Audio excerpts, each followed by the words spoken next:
python. Generally, they're just kind of brown and black. This is called a butter belly, so it's a combination of a few different morphs. So she gets this gorgeous pastel-y yellow colors, and ball pythons come from Africa. Right, and when you said you were bringing a ball python, can I just say I expected like a massive snake that was going to like suffocate me and eat me. She's actually pretty tiny. Yeah, she's only about 2 foot long. Ball pythons, you're generally not going to get more than about 5 foot.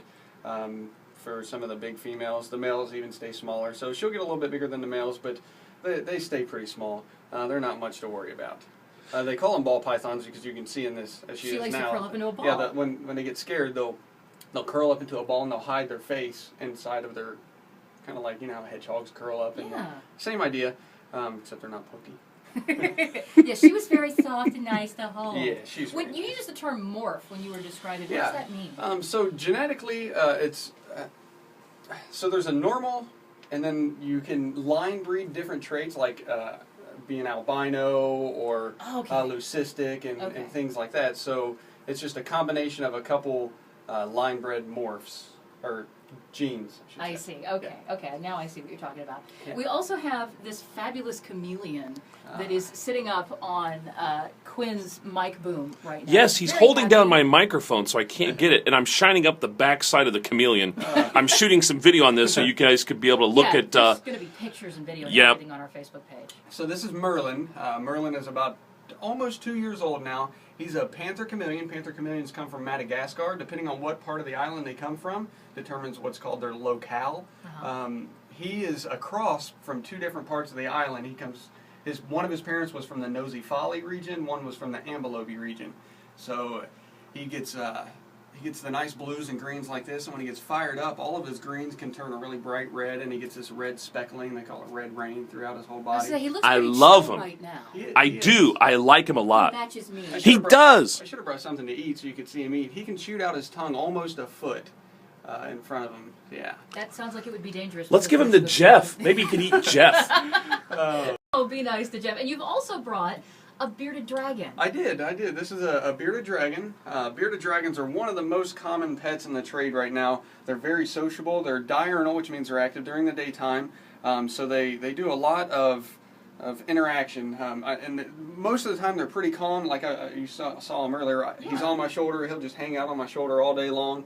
Occasionally they'll get a little antsy and want to run around. But they're not super fast. You know, they're very manageable.